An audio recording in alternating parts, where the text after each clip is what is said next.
Welcome to Mr. Hutchings History, where the past comes alive. Let's dive into today's story. You ever get that feeling? Like you hear about these huge moments in history, Yeah. but all you really know are the names and the dates. Right. We're doing things differently today. We're going deeper, way deeper, Yeah? into a story from the civil rights movement that a lot of folks don't really know. Oh, interesting. It's called the Albany Movement. Happened back in 1961 and 62. Okay. And let me tell you, it'll make you rethink a few things. Looking forward to it. So Albany, Georgia, Yeah. this place becomes a total battleground. You'd think right after the Supreme Court says no more segregation, Right. that cities would just, follow the law. Yeah. But Albany? Oh, no. They were stubborn. They became like the symbol of resistance. They really dug in their heels, didn't they? It's kind of wild to think about. Like, even after the Supreme Court ruling, Right. cities were still openly defiant. It's 1961. Cray. The freedom rides have just, shaken the whole country. Right.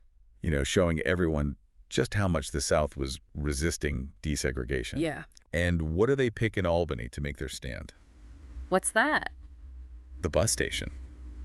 Still segregated. No way. Can you believe it? After Boynton v. Virginia, Yep. After the Supreme Court literally said it was unconstitutional. talk about a bold statement. Bold. I'd say more like incredibly defiant. Yeah, that's true. It's almost like they wanted to provoke a reaction. It's almost like they were saying, we're not backing down no matter what. Right. So that's where SNCC comes in, the Student Nonviolent Coordinating Committee. Okay.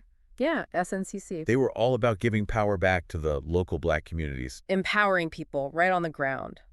Totally grassroots. Yeah. Organizing, leading the protests, making their voices heard. Which, if I remember right, was a different approach than some of the other major civil rights groups at the time. You're totally right. Think about the SCLC. Oh, you mean the Southern Christian Leadership Conference? Yeah, with MLK. Led by Martin Luther King Jr.? Yeah, I see what you mean. They had more of a top-down structure. Right. For sure. SCLC had a strong, charismatic leader at the helm. Exactly. Someone like King, he naturally became the face of the movement. Right, a really powerful figurehead. But SNCC? Mm. They were different. They wanted the power to come from within the community itself. Okay, I see the distinction. So Albany was like SNCC's chance to put their ideas into action. Totally. But here's where things get really interesting. Albany's police chief, this guy named Laurie Pritchett. Never heard of him. Oh, you're going to want to remember this guy. Okay, I'm all ears. He had a strategy, a surprising one. All right, you got me curious. What did he do? Pritchett, he knew his stuff. He'd seen what happened in other places when protesters were met with violence. Yeah, it usually backfired on those cities, didn't it? Big time. Just look at the freedom rides. Oh, yeah, the brutality those riders faced. It sparked outrage, not just in the U.S., but internationally. It totally changed the narrative. And Pritchett, he decides to flip the script. Oh, how so? Mass arrests, lots of them. Oh, wow. But here's the thing. They did it calmly, almost politely. Really? That doesn't sound like the typical Southern response we hear about. I know, right? It's like he knew exactly what buttons to push. So he was deliberately avoiding the violence. Exactly.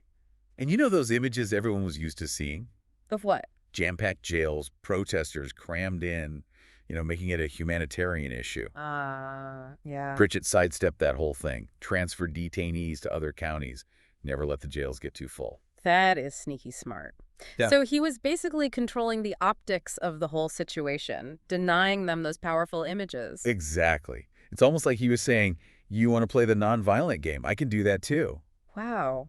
This is really making me rethink the whole idea of Southern resistance. Right. It wasn't always about just brute force. Sometimes it was about a much more subtle kind of control. Yeah, like working behind the scenes, manipulating the system. And using the media to their advantage. This is like a whole different level of chess, It really highlights how complex this struggle was. It's like, how do you fight back against an opponent who isn't playing by the rules you expect? Exactly. You're expecting a certain kind of resistance, and then you get this.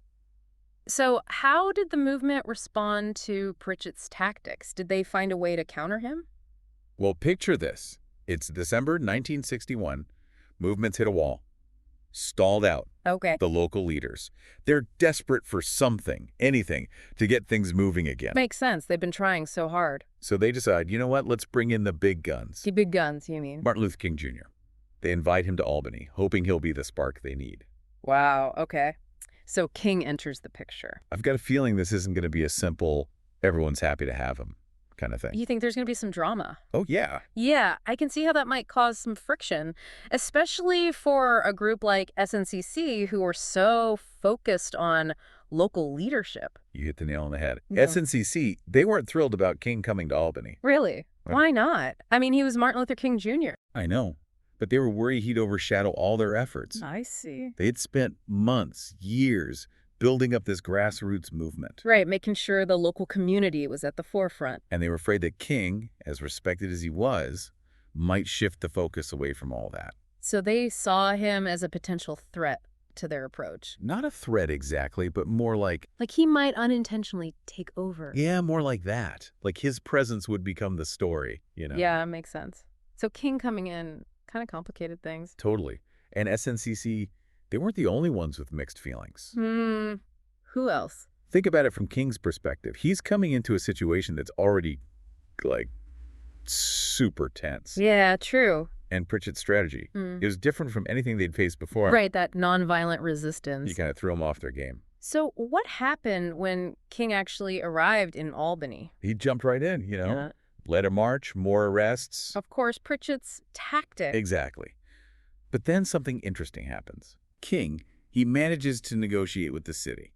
No kidding. What do they agree on? A preliminary agreement. Desegregation, release of those who'd been jailed. Sounds like a win. Right. It felt like a turning point, for sure. So did it stick? Was that the end of segregation in Albany? Well, that's the thing, isn't it? There's always a catch. Oh boy, here we go. As soon as King and the SCLC leaders leave the city, they back out of the deal. You're kidding? Nope. Segregation stays, the arrests continue.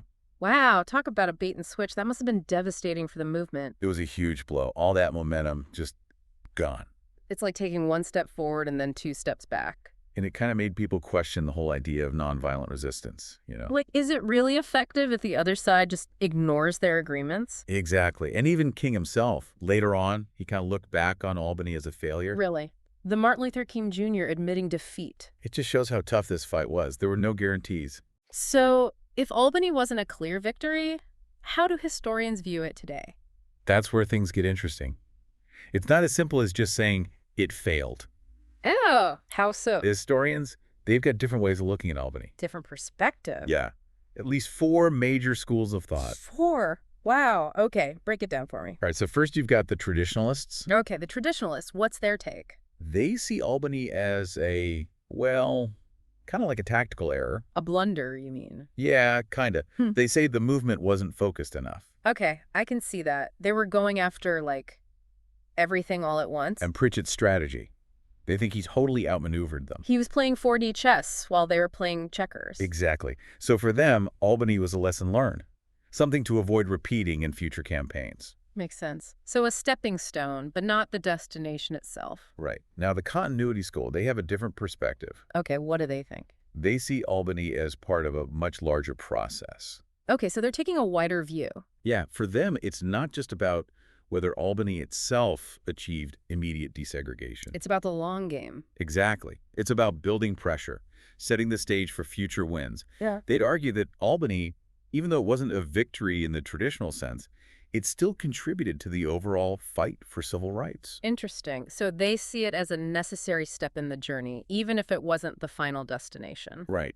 And then you've got the social historians. Okay, the social historians. What's their focus? They're less interested in those formal wins, you know, like laws changing. So what do they look at? They're more focused on how Albany affected the Black community itself, how it empowered people. Okay, so the impact on the people rather than just the laws. Exactly. They'd say, look, even if they didn't achieve full desegregation, the movement brought people together. All right, created a sense of unity. Gave them a voice, Okay. agency, you know. So even without checking all the boxes on their list of demands, the movement still had this ripple effect on the community. Totally.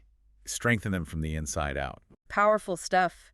It makes you realize that success isn't always so easy to define. Right. It's not always about those big, flashy wins. Sometimes it's about those quieter, more subtle changes. And then, last but not least, you've got the radical school. The radical school. Okay, I'm intrigued. What makes them different? They're the ones who really zoom in on that tension between SNCC and SCLC. Oh yeah, that was a big deal, wasn't it? They'd argue that Albany really expose those contrasting approaches within the civil rights movement itself. Like two different philosophies of how to achieve change. Exactly. And it wasn't always pretty, There were real disagreements. Makes you think about how we often view history as this, like, unified story. Yeah, but it's so much messier than that. Way more complicated. The radical school, they remind us that there wasn't just one way to fight for equality. It was a bunch of different groups with different ideas all coming together. And sometimes clashing. Exactly. So we've got these 4 different lenses for viewing the Albany movement. But what did it all mean for the future of the fight for civil rights? That's the big question, right? Yeah. Like, did they actually learn anything from this experience? Yeah. Even if it wasn't a clear-cut win. Because if it was just a failure, then what was the point? It wasn't just a failure, though. Okay, so what did they learn? Well, both King and SCLC, they took away some important lessons from Albany. Like what? For one, they realized they needed to be way more specific. Specific. Yeah, like about their targets. Targets. The things they were fighting against. Instead of trying to tackle, like, all of segregation at once, Right. they figured out they needed to focus on very particular things. Like what? Give me an example. Like a specific segregation law, maybe? Okay. Or a place where, injustice was really obvious. So you're saying they had to pick their battles. Exactly. Make it harder for the authorities to just, like, ignore the problem.